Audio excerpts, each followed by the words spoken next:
Hello, Internet. It's Edward Peeler, the Dread Pirate, once again.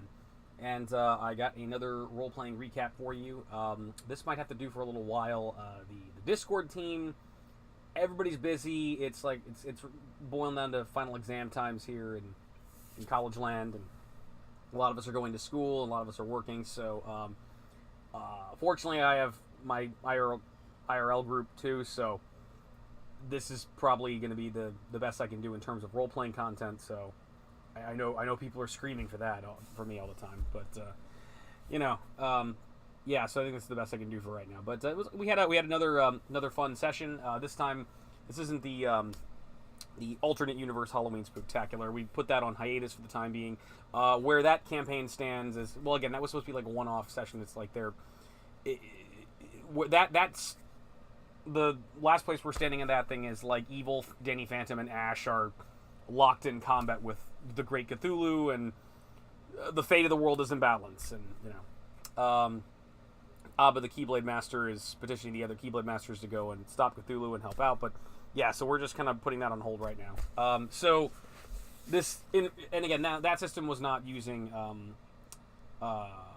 any other kind of standardized role-playing system. It was a system my friend created, and I don't really want to get more into about how that system works, but it's essentially one this friend of mine came up with on his own, and I think he should announce that to the world when he's ready, but he hasn't done that yet. Make a video fucker. You know who you are. Do it. Yeah. So anyway, but that's a story for another time. So anyway. This is the same group. This time we started playing Dungeons & Dragons, specifically we ran City of the Spider Queen, which is an old 3.5 campaign for Dungeons & Dragons. Basically, that we met up, and instead of running the Halloween game, they were like, oh, let's this group is fairly new. It's like I'm kind of the role-playing veteran with these guys. So they'd never actually run Dungeons & Dragons before. And essentially the Halloween Spooktacular was kind of a gateway, if you like role-playing, try this out type of thing, which I ran. And so they asked, well, let's do D&D. We want to do D&D. We want character sheets. We want the whole shebang. And it's like, and so kind of like last minute, City of the Spider Queen is one campaign I'm very fond of. I have it, and I've run it multiple times. And for those of you who have checked out my D&D blogs or have seen the Metal Chronicles episodes on this channel, essentially the first game I ran with Auxentius involving his character Flutterbudgets was originally City of the Spider Queen, but kind of augmented. I changed it to... it's essentially the exact same content as the campaign, except I wanted to do a zombie apocalypse thing, and I figured... I specifically used City of the Spider Queen because there's a lot of undead in it. And so I was like, okay, well, what if I use City of the Spider Queen and I just throw more zombies in there? So it's like, so I called it Flesh for the Spider Queen. So it's like my zombie apocalypse version of that campaign. So anyway, basically, City of the Spider Queen is a campaign that I can just pick up and run, and I know it pretty well, and I know what to expect, and it's just like short, you hit me short notice, run me a D&D game. It was a Drow, hot Drow ladies and undead City of Spider Queen, blah. That's what I do. So that's we ran that, and I got 4 people, including myself, and so on to our characters that they all picked. And you haven't noticed a pattern with me, especially with the Halloween Spooktacular, and even with both Halloween Spooktaculars, the alternate universe and the original. It's like I like making pre-existing characters, and I kind of and actually part of my mission statement for the Halloween game was, hey, play like a classic horror character. Play like, hey, play Freddy Krueger, play something like that. And I got some of them to do it. I got Auxentius to play Pyramid Head. I got Malmoto to play Elvira. I was playing Ash, and so I like doing that. And one of my I was actually thinking about making like a frustrated DMs or frustrated players corner episode here. To kind of to wrap with y'all for a minute and talk about I think I'll go into it more in detail, but basically it's very it's something I really like doing is I like playing. I mean, don't get me wrong, I can make an original character, and I like making original characters. But I also like, if you're into comic books like I am, or you're into science fiction and things like that, it's like, hey, wouldn't it be fun to role play this? And from what I find is most people who play role-playing games, again, role-playing is a niche market to begin with. That's why, again, this is not the most... These videos that I'm making right now don't get them a whole lot of attention because nobody gives a fuck. And that's cool. It's the reason I talk about it is because I'm really passionate about it. It's really fun. It's a hobby I greatly enjoy. I think it's a beautiful acting and storytelling exercise that people can engage in.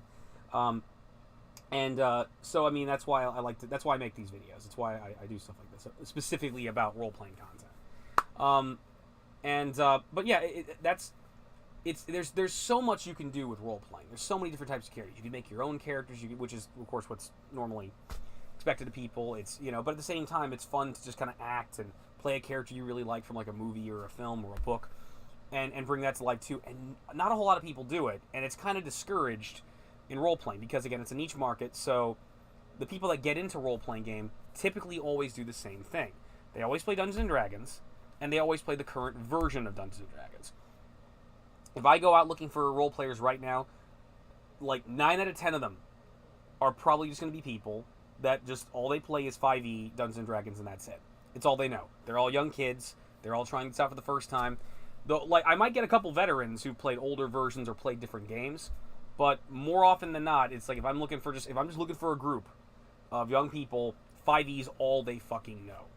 So it's annoying. It's annoying because there's so much more that can be done. There's so many other types of role-playing games out there that are just go unplayed. That nobody knows about, nobody plays, and it's like there's so much good stuff out there that people can be playing and playing around with. There's so much creativity and cool things out there. And that's why, for me, it's like I'm always downloading PDFs and trying to get more stuff. So it's like, but there are a couple like-minded people. There are some people out there who get it and appreciate it. And you can find a lot of people will take the open license D20 system and make their own role-playing game for it. The whole reason I was running an Evil Dead thing for the Spooktacular was because I found a D20 Evil Dead game. And also a D6 Evil Dead game. They don't have stats for Ash. I had to make Ash myself. But they had stats for all the Deadites I wanted. I found like a D20 Aliens game. That's why the Xenomorphs were there. That's why the Predator was there. Oxenius was able to play Pyramid Head because we found a Silent Hill game. There's all this good stuff. And just pretty much anything people like, they can make a D20 game out of. So, like, you could find like a Naruto D20 game out there. I found like a Judge Dredd game. There's just tons of stuff. All you have to do is look for. I even found like a D20 like a Star Trek game. There's Star Wars is officially licensed by Wizards of the Coast. There's all sorts of stuff. Why am I going on and on about this?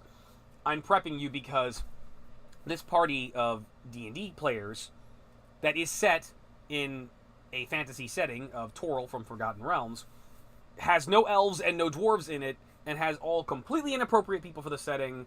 And I know a lot of you people who are like, no, that's not right.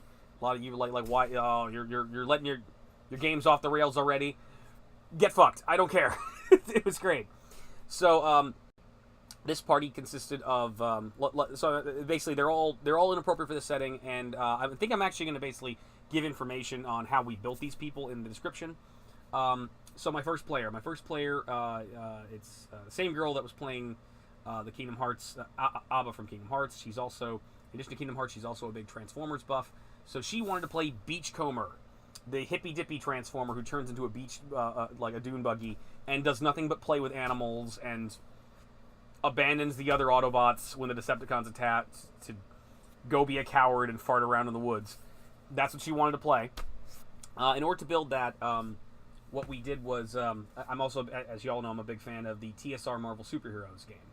Well, the TSR Marvel Superheroes game, it's long been, they don't make new content for it. It was a big deal in the 80s and 90s, and there's actually a bunch of content online. A lot of people who remember that game still play it. The new hotness in terms of superhero RPGs is pretty much Mutants and Masterminds. But the TSR Marvel Superheroes game is actually a really good superhero system.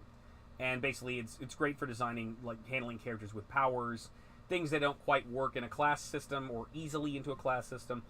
And it's pretty awesome, especially, of course, if you're a big giant Marvel head, the Marvel zombie like I am, and you want to have access to Spider-Man and the X-Men or the Hulk or whatnot.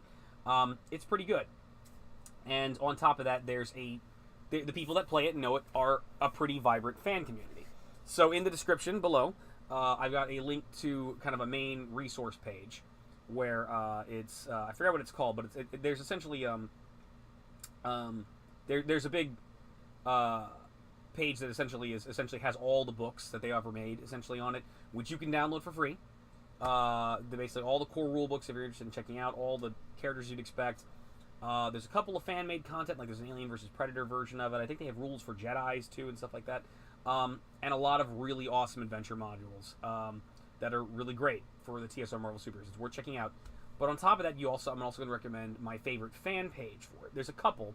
I found like one DBZ one way back in the day, but there's the one where we got the information to make Beachcomber is the Ben Reilly page. The Ben Reilly page is a fan site. This guy still updates this even to this day every now and then, which includes more up-to-date versions of all the classic Marvel characters.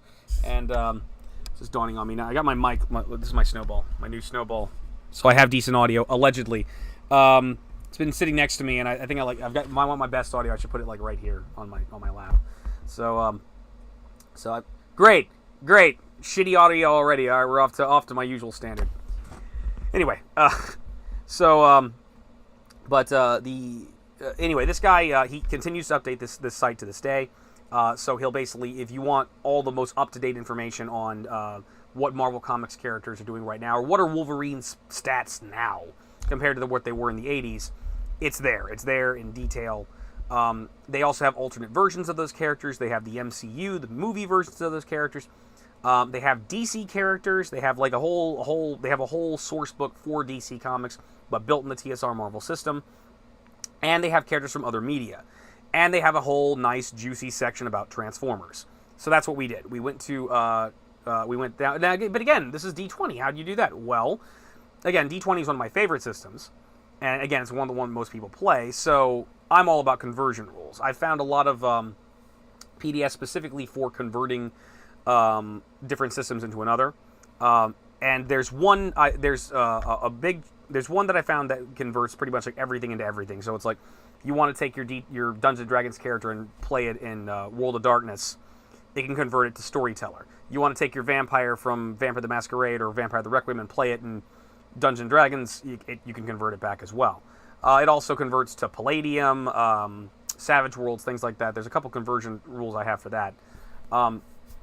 And I found one. I had to scour for this one, but there is fan rules online. I think the guy that made this game named John Reyst. I'm gonna put his thing in the description. This guy made rules for converting TSR Marvel superheroes characters into D20. So we took Beachcomber stats from Transformers, and we converted them to D20. So now we have a Transformers running around. One of the cool things about it, though, too, is like there's no standard inside. There's no standard inside the conversion rules specifically for changing types. You're basically taking TSR Marvel characters that are from a classless system and putting it into a D20 system. So kind of my idea here was, it was like, all right, well, I'm going to give them like one level adjustment. I got a couple of ideas on how to actually do this properly. It's like you could kind of like, you could itemize everything that a superhero character would have. That would be like extraordinary, like stats over 20, weird abilities and things like that. And you could assign like a level adjustment. You know, so for like Spider-Man, it was like, all right, this is like a level 10 or 12 creature. So, all right, starting level is 13. It's like you can't roll with the level 1s. Fuck you. The other option I thought is you could probably pair.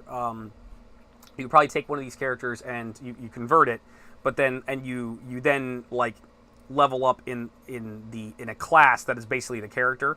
And I would recommend like you could basically probably level them up with whatever you want, whatever kind of basic Dungeons & Dragons class or modern D20 or something like that. But instead of giving the character feats at certain levels, I would recommend fighter, because you know it's like a feat every other level. So like if you use fighter with a superhero character, every other level you add, instead of adding a feat, you add something from the converted character sheet to your, like okay, say you got like really high strength, like you know like a 50 strength or something like that, when you're converted over. All right, instead of taking a feat, boom, your strength's now like 50. It's now crazy. It's now this crazy level, and that's your, and you do that instead of taking regular fighter feats.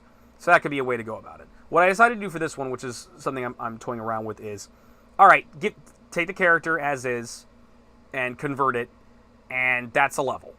And just one level for just being the character and having all this bullshit that I can't find in the player's handbook or the Dungeon Master's Guide. And have special converted rules for it. So she's a level 1 Beachcomber. And then beyond that, like, I decided like the starting level for this would be level 5, which completely fell apart based on the other two characters, but whatever.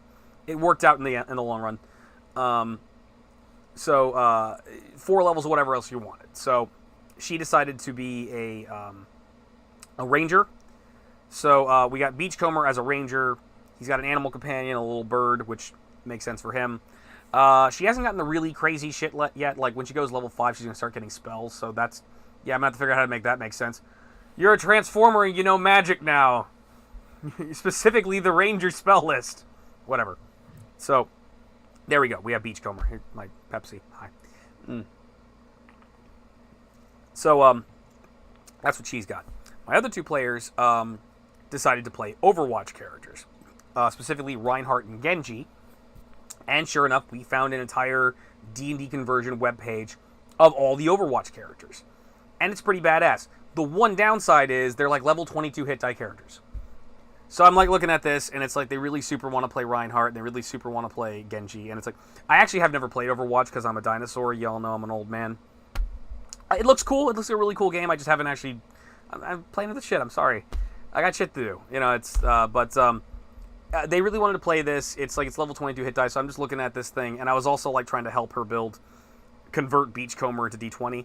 So so what I decided to do was, it's like, all right, tell you what, you guys can play these characters as is, with no level adjustment. It's just like, but you don't get any levels. You're a level 1 Reinhardt and you're a level 1 Genji. And for those of you who don't know, Overwatch. The premise is that it's like it's a MOBA. I want to say it's like a team-based, arena type game where you shoot each other. But like the storyline for it is it's in the far future, and the Overwatch is essentially like a team of cybernetic superheroes that are trying to save the world from the Omni, which are these killer robots which have invaded most of the world. Reinhardt was an older Overwatch member where he was like a German soldier who was an elite class of warriors called the Paladins, and they have these high-tech suits of armor that he has like with rockets like installed in the back so they can kind of charge at people, and they have a big rocket-powered hammer which can smash people and do big energy attacks. Genji is a ninja cyborg with a tortured past, and so those are my two Overwatch guys. And so the other thing I wanted to like set up here is like, so a lot of these character conversion things I found are actually made in, because again, the new hotness is 5e. So, for example, in the Spooktacular game I had stats for Pennywise the Clown and stats for Freddy Krueger, but not in 3.5, which is my personal favorite. They're in 5e. I personally find that, since it's all still D20, 5e blends just fine with 3.5 or Pathfinder. I find that it blends if you understand both. If you're an old guy, or at least you know how 3.5 works, and you know how crazy 3.5 can get, but you still know it's all kind of structured a certain way, and you also understand all of 5e's rules of like, especially because 5e is kind of designed for its simplicity. It's just to kind of pick up and play. It caps you at 20. Don't go into crazy. Don't boost your stats beyond 20 to anything crazy or anything fun like that. But you also understand things like legendary actions and like advantage and whatnot, or disadvantage. It's like it blends just fine. So so that worked out pretty well. And finally, I always break the cardinal rule of DMing, which is which you shouldn't do. But again, I like to play stuff like this, and it's very rare for me to find. I mean, I can get Oxenius to let me do it every now and then. Or I can get Malmoto to let me do it every now and then, but it bothers them. Since I like to play really crazy characters, or pre-existing characters, it's kind of hard. Like, even those two guys, who, and again, dude, I love you guys. I love you. Props. They do let me get away with this bullshit and play shit that's completely inappropriate. Kiba too. Kiba and Jet are awesome too. It's very, like, even from that group, like, I'll get shit from Oxenius or Malmoto. It's like, why are you playing weird shit? Why can't you play just something normal? Why can't you just play a fucking half-elf like everybody else? And it's just like, yeah. it's very hard for me to get people to like let me just kind of like roll and play with what I want. So I will oftentimes like run a game and just have a NPC character that's effectively me running around. The other reason why I do that is because I'd rather play. It's like I'd rather play the game and just have someone else and just like and not have to worry about the DMing and just explore someone else's world as I run around in their world punching things and stuff like that. So, and since I can't really do that since I'm running the game, it's like I'll have a little NPC. And this is a character that I've never really ran in Dungeons & Dragons before. I've always wanted to, way back since I started. And again, everybody else was like an elf and a dwarf, and I had some really crappy DMs when I first started. Who, not Kristen. Kristen, if you're out there, not you. You're fine. But another guy that like, you know, was like, oh, can I play like Wolverine or Spider-Man or something? Like, no! Play a dwarf. And I'm like, I've always wanted to play this character since then, and I now have the conversion rules to do it. And Stan Lee just passed away, as you all know, and I was very upset by that. So kind of as a little tribute to Stan, I decided to play the Amazing Spider-Man. So how the fuck did all these characters get to Forgotten Realms? So that was essentially where we started up. Typical hack job, lazy, you're all in a fantasy world now crap. I tried to do a little bit of work with it. My explanation for the Overwatch guys, it's like, all right, Reinhart and Genji, you're on good terms. You're in the Overwatch team. You're on a mission to stop the Omni, and the Omni were like, the Omni had took out an Omni base where the Omni were kind of experimenting with interdimensional portals and transporter technology and stuff like that. And you blew up their machine and you stopped it, but it created some kind of cascade effect. And the rest of the team was fine, but you got caught up in the wake of it, and poof, you're all of a sudden in a forest, and you don't know how you got there. And they're confused and they're not sure what's going on. They start, you know, hitting their comms, trying to get some radio transmission to get some help. Nobody responds, so they just started. But there's a castle in the distance, and the last place they were in was the United States, and we don't have castles in the United States, so they start walking to the castle to figure out what's going on. Meanwhile, Beachcomber was okay. And again, she's this girl is a giant like Transformers encyclopedia, so she knows like. You know, it's like whereas like my information on Marvel or Star Trek or whatnot, it's like equivalent to her information on Transformers. From her understanding, the last like place that G1 or IDW Beachcomber was that he had been taken over by some kind of evil Decepticon that had like was able to like mind control people, and as a result, he was kind of like he was like incapacitated and he was like in stasis. And so we established it's like, all right, you were in stasis and you were being transported either to Cybertron or to some other you're on a spaceship. They're holding you on a spaceship. And while you were out there, the Decepticons attacked that ship and like blew out like the storage compartment that you were in. Your pod crash landed onto a mysterious alien planet that just so happens to be Toril of Forgotten Realms. And you wake up and you're in the middle of a forest and you don't know how you got there and you don't remember what, like, the last thing you remember is getting taken over by this one Decepticon. So Beachcomber's kind of like the hippy-dippy weatherman. He's kind of like this big pothead robot who just loves animals, man. Dude. So he like gets on and it's like he sends out a transmission. Hey, it's like any Audiobots out there? Where you at, bro? And of course, the only people on this fucking planet who can actually respond to that are about a mile away, and it's Reinhardt and Genji. So they respond. They agree to both meet up at the castle. They go to meet there. The way I played, having medieval people deal with these futuristic-looking fuckers, including a robot and a person who is effectively a construct, Genji, was like, yeah, you know, it's Dungeons & Dragons. They're used to adventurers. They're used to this bullshit. So, like, you know, Reinhardt and Genji show up. The guards are like, spear. And a couple of, like, the farmers are like, what the fuck? And he goes up to him, and Reinhardt says, greetings, I am Reinhardt of Overwatch. Could you have it? And, like, the guard just interrupts him. You adventurers? Yes. It's like, go to the tavern. Just go to the tavern. We don't want to deal with you. Just go to the tavern. So, that was my intro for them. Then, meanwhile, Beachcomber showed up late because Beachcomber was busy farting around with his new bird companion by a lake and looking at the animals. And so he shows up late, and of course Reinhart and Genji's attitude towards robots is needs a killing. So the moment he starts walking around, it's like, oh, he's on me, and he tries to charge and attack like Beachcomber. Beachcomber's like, whoa, watch out. And then all of a sudden, a mysterious voice from overhead like interrupts and says, like, hey, you guys need to calm down. Hey, the sci-fi convention's next door. This is the Renaissance Fair over here. It's the Amazing Spider-Man. Spider-Man gets them to calm down, explains what he's doing there.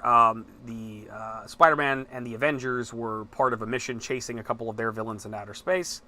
And during the course of it, Spider-Man got separated and got his ship was damaged, and he crash landed on Toral, and he's been trying to fix the spaceship, but it's like, again, he doesn't really have the resources he normally would have access to.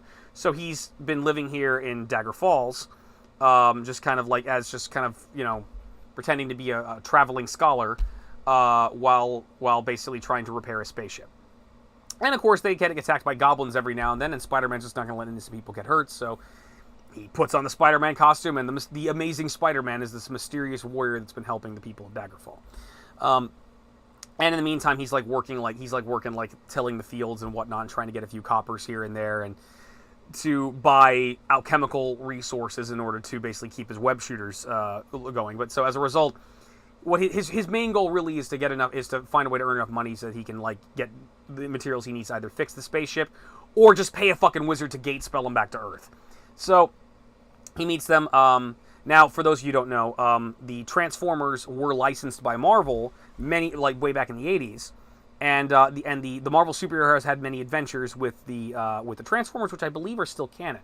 They just don't talk about it anymore because eventually Marvel sold the rights to Transformers, and they're now owned by IDW. So we just don't talk about that anymore. And that's the way you hand that Lucasfilm, when you can't talk about old continuity, and you and that's an issue. You just don't. When you can't talk about it for legal reasons, you don't reset things. You don't do a reboot. You just say, "Hey, we can't talk about that anymore." That's how you handle it. That's the best way to handle it.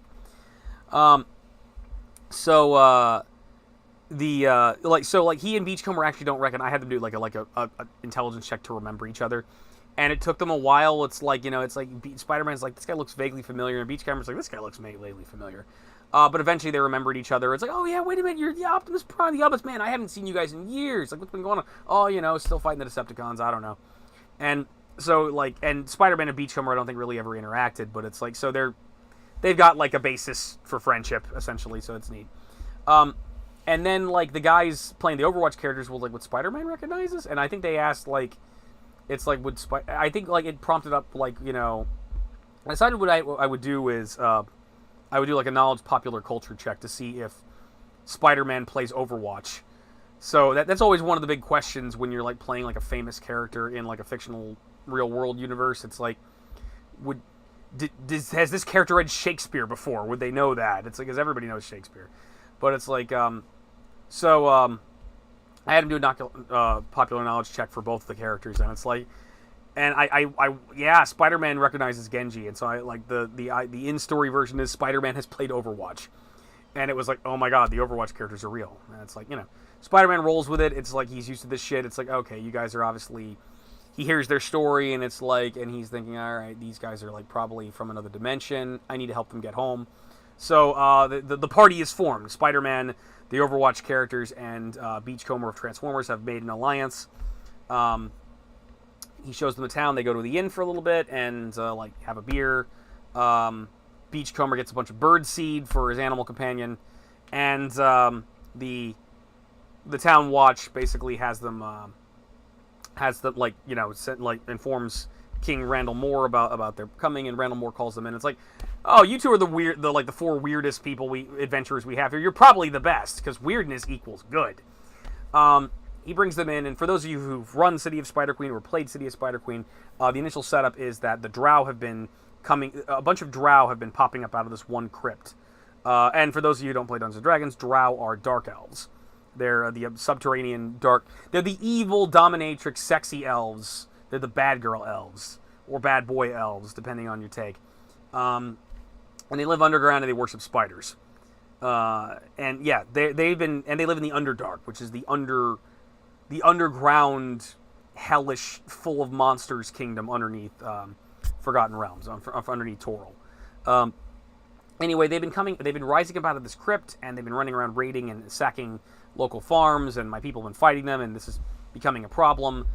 We suspect that the crypt has access to the Underdark there. Please investigate it and, give me back some information. Let me know what's going on. So, they go check out the crypts. For those of you who've also run this, you'll know that right at the beginning, like right when you get to the crypts, the crypt is kind of dug into the side of a mountain. And there are these two big mausoleums, and the mausoleum on your left or to the north is empty. There's nothing in it, and the other mausoleum is sealed. And for those of you who know, I think either those of you who are murder hobo-y and it's like I have to explore every single thing because there might be gold there, or those of you who just run the campaign know that there is a vampire and two vampire spawns inside that second mausoleum. The vampire's name is Chahir, and the first time. I heard about, the first time I heard about City of the Spider Queen, it was from an old D&D group of mine, and there's a guy that was in that group, Jason, who both me and Malmoto know, and we're not friends with anymore, but it was like he basically talked about that, and was like, he's, like, before we even played the game, he was like, oh, dude, there's, like, a vampire, like, right there, like, right at the beginning of the setting, and the only way I would know that there's a vampire there there at the beginning, and the only is if I didn't read the book, was the fact that he told me. Because he is the only person I know of on record that has ever interacted with that vampire. Because every time I run City of the Spider Queen, everybody makes a beeline for the crypt and ignores the two mausoleums. Or, if they go to the mausoleum, they go to the one that's open, and they don't go to the one that's closed. So, like, this is a freaking encounter sitting right there. And I love vampires. And nobody bites it, and guess what happened this time? Nobody bought. What did happen is, like, okay, so Spider-Man's spider sense is translated into the character. So Spider-Man, the glorified NPC character that's I'm running in this character, is essentially a giant, like, danger alarm for the party. That's, like, his main function, is because it's, like, because he's got, as a result, my spot, listen, and sense motive check is absurdly high. And I basically can just make a check to, is there danger nearby? Ooh, spider sense tingling.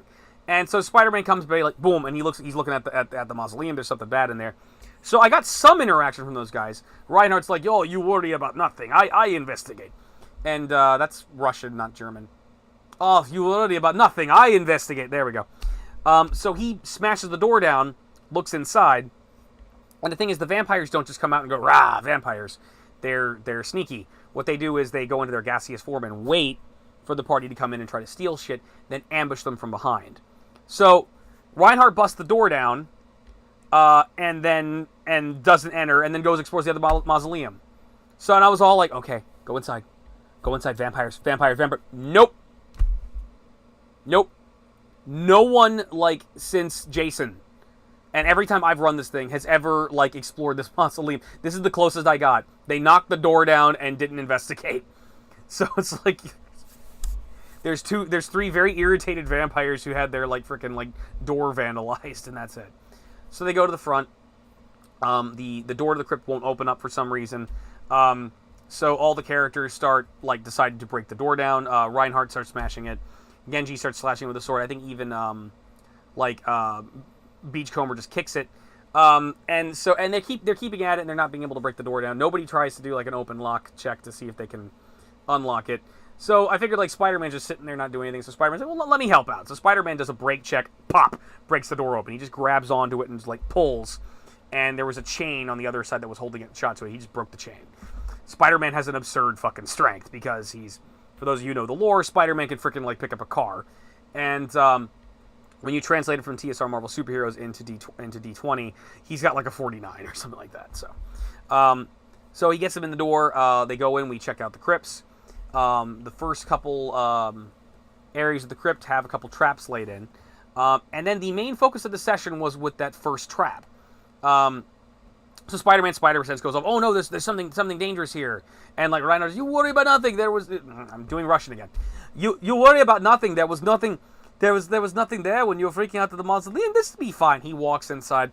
he steps on a magic glyph in front of this one tomb, and behold, poofing, summoned out of nowhere, are two big celestial dire lions that immediately attack the party. So we got our first fight. So the celestial dire lions attack. Reinhart, I think he tries to charge them, and he nat ones and falls on his face. He's about to get eaten. Spider-Man jumps in and punches one of them. Genji jumps in and like cuts the crap out of another one. But like hippy dippy fireman, like hippy dippy weatherman, Beachcomber's like, oh man, why don't we just like chill? And he especially loves animals, so Beachcomber uses a handle animal check and like scores like really, really well, and not only calms the two celestial lions down, but actually like tames them. And it's like, man, it's cool. Hey, come here. And they go from hostile to friendly immediately.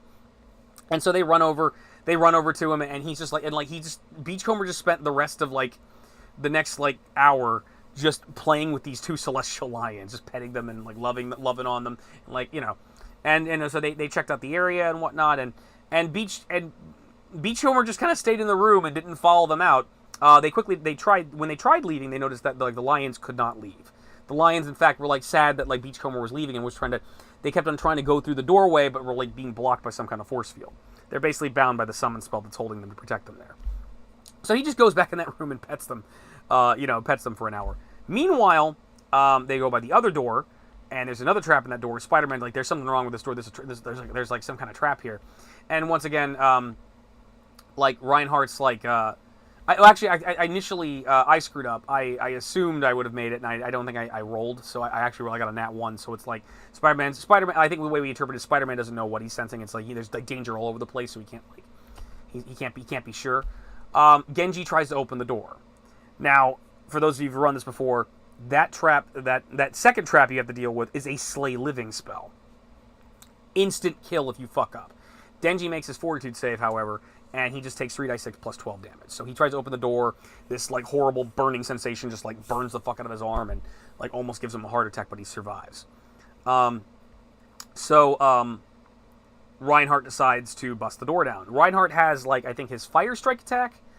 He has some like big like he can basically like strike the ground with the hammer, or it does this like energy shockwave with the hammer and hits it from a distance. It's a range attack. He initially does that, breaks it, and like starts to like blast part of the door, almost. He basically knocked, I think, half of its hit points down. But then he decides to come in with the hammer and hit it.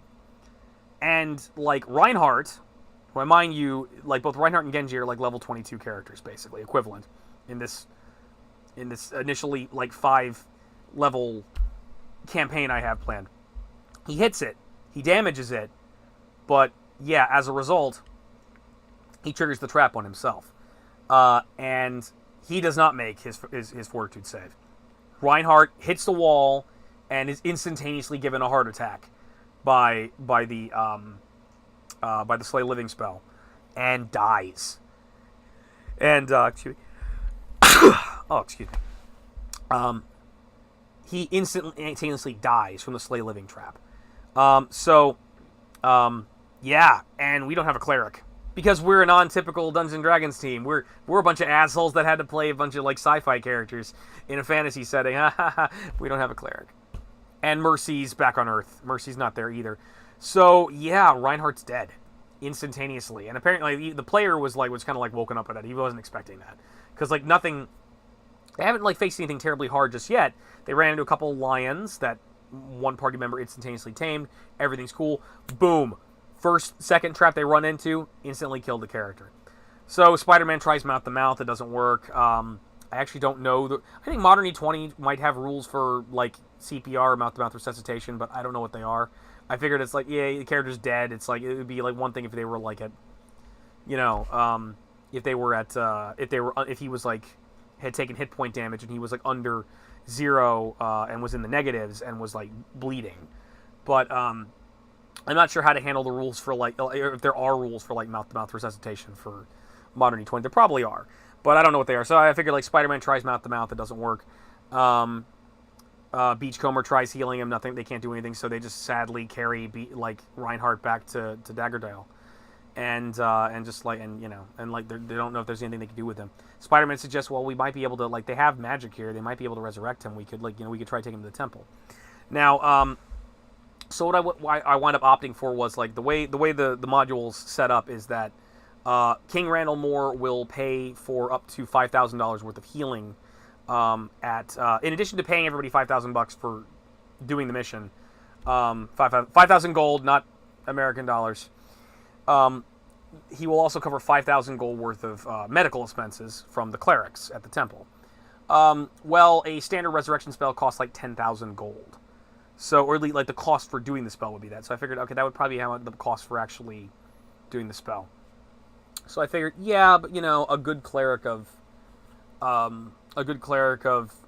insert lawful chaotic good god here is probably not just going to ignore the innocent if they ignore someone if they're not necessarily just going to ignore someone that needs help.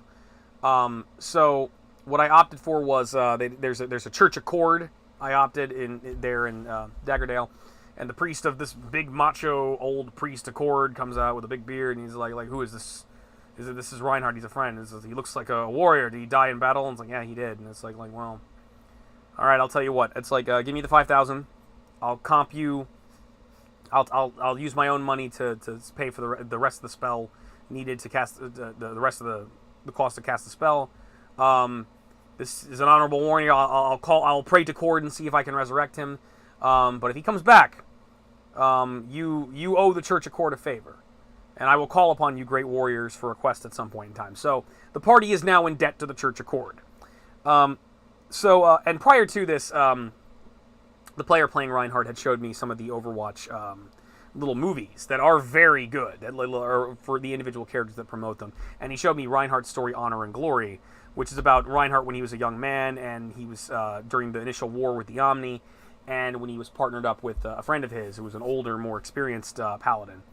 And they went on this adventure, and his friend got wounded and was dying, and he told him to go on without him and protect the rest of the other German soldiers, while he stood the ground against the Omni and he knew he was going to die, and he basically died fighting off the Omni. He destroyed all the Omni, but then died from his injuries. And then old Reinhart comes back, years later and finds his body and gives the medallion back to his friend and whatnot. That's how, that was really, really cool. So what I opted for was, he casts the resurrection spell. It succeeds. I cut to Reinhardt's perspective and basically said, all right, from you see yourself in a golden valley. There's beautiful hills and mountains, and there's a great glorious city, and you're being carried by beautiful women riding on Pegasuses. You're being carried by Valkyries to the gates of the city, and there's your friend. There's your friend, your old paladin buddy from before, waiting for you, and it was like, we have a place for you here, but it's not your time yet. Go back and help your friends. There's still a lot left for you to do, my friend Reinhart. Go, live with honor. And then, honor, and Reinhart shakes his hands die with glory. And poof, he wakes up. So the party takes a week for him to rest and recuperate. I treated it like he'd had a heart attack, and he's like, yeah, you need a hospital stay. So, and the priest is caring for him, and Genji also, since he was wounded from specifically the Slay Living spell, he's resting up too, and because he's wounded from that. Where Spider-Man is helping him tweak his cybernetics and basically get that repaired as well. So I said, okay, the party's going to take a week rest and go back and explore the tombs later and see what they can do. Meanwhile, Beachcomber wanders off on his own, farting around with the bird, and then decides, I'm going to go back to the tomb and see the lions. And I'm like, you're going to go back to the tomb without the party? You're going to split the party. And it's just yeah. So she just goes back to the tomb. He goes back to the tomb, and I'm going to go see those lions again. So I go back, it's all right, well, the lions aren't there. So she goes in, and she touches the glyph, and the lions poof back, and the lions are not happy to see her. Basically, the summon spell works as those lions, I think they are the same lions. They're summoned lions from the Pillars of Celestia. But, every time they come in, their specific job is they have to guard this tomb. And guard the dead and prevent tomb robbers. And I pointed out to the party when they were there the first time that the coffins here, they're untouched. They're covered by dust. No one's been here. No one's robbed the place.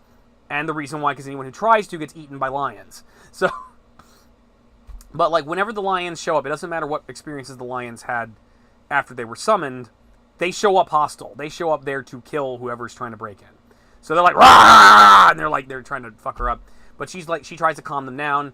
She doesn't score as well this time, and she moves them from hostile to indifferent. So she's like, it's okay. So they kind of calm down. They just kind of like, they go indifferent. So they just kind of like, after a while, after roaring at him, they just ignore him and just kind of walk away. But he wants to play with his lion friend, so he goes in there and he tries to pet them. Well, what would you do if someone out of nowhere just went up and started petting your head? The lions go back to hostile. The lions start roaring at him. He tried to calm them down again. This time he brought them to unfriendly. So now they're just like hissing and roaring at him, and like they're like, back off. You try and think I'm gonna. So yeah. So that's what you got them to. So I think she stayed there for a little while and I told her like, I want to make the check again. It's like, you got to change the situation. You got to change. I can't just no. You got to do something different. So he just kind of, I think he tried like just kind of like doing. You know, she you know, we're both pet owners, so it's like we know that. I think she like tried like calming them and soothing them first, and then she just kind of sat there while they're unfriendly and like come here, like the little thing you do with cats. So he changed tactics. So it's like, all right, make another check. Now we got them back up to friendly again. So after being like, they looked at them a little bit, and then after a while, like they got interested and they came up and she starts petting them and loving on them for a while, and he character's a he, stayed there for hours just petting the cats. Well, it's like, okay, after about 2 hours, they disappear. They poof. And it's like, oh, okay. So Beachcomber then walks away, steps on the same glyph The lions come back pissed off, and he tries to leave, and this time they're pissed off again. And they're like, rah, and they're like, they're attacking, but they can't get through the alcove. They can't get there, like, as like once he stepped out and walked away, they can't actually get to him and attack him. And Beachcomber is too dumb to really notice that they're like, oh, they're just cranky, and just waves a bye-bye, lions, I love you, bye-bye. It was adorable. It was like, this is like the centerpiece of the session was just Beachcomber loving on these celestial lions. They haven't even run into the Drow yet. The most they found was a couple dead Drow bodies at the front of the tomb. We haven't even gotten to the plot. So it's like, you know. Yeah, and then he proceeded to... so she requested specifically, I want the ability to speak to birds. So what I said is like, all right, tell you what, according to the translation, your fighting stat from TSR Marvel translates to such that you have a bonus to your BAB and you get a fight. You get a feat, not a fight. You get a feat. So I'll let you burn that feat for the ability to talk to birds. So she goes back and finds her animal companion, her bird, and she's just like, I'm just gonna go in the woods and chill with the bird. I roll a random encounter and I fuck it up. So it's like, yeah, nothing messes with him. So she goes and hangs out with the bird. The bird just like kind of talks about worms and how great worms are. I forget what it is. There's some species of bird where they do this thing where the father bird will hassle the child bird, specifically like the male child bird, and just badger them constantly until it comes and helps them make a nest. So that way, like the father bird can get it on with the mom bird, and it's like it's kind of interesting. It's like this bird like renewing your vows thing that happens in nature, and then once that happens, then like the sunbird can't make his own nest for his mate until he helps the father make his nest, and that's the rule. And then like so like that's what this is an actual. I forget which species of bird does this. I opted like, okay, that's the same species of bird you're dealing with. So it's like, so the dad shows up and says, you got to help me make a nest. You and your mom and I are back in the saddle. So it's like, oh, all right. So Beachcomber helps the birds make a nest, and that's how the game ended. So then we ended for the night. We're gonna play a little bit later, probably next week, and that's what's going on. One other little bit of note, I want to do a little promo for the channel Mann Shorts. Mann Shorts does a lot of like D&D content, and specifically like they'll have special goofy games of D&D like Snowflake Edition or White Girl Edition or like Redneck or Gangsta Edition or whatnot.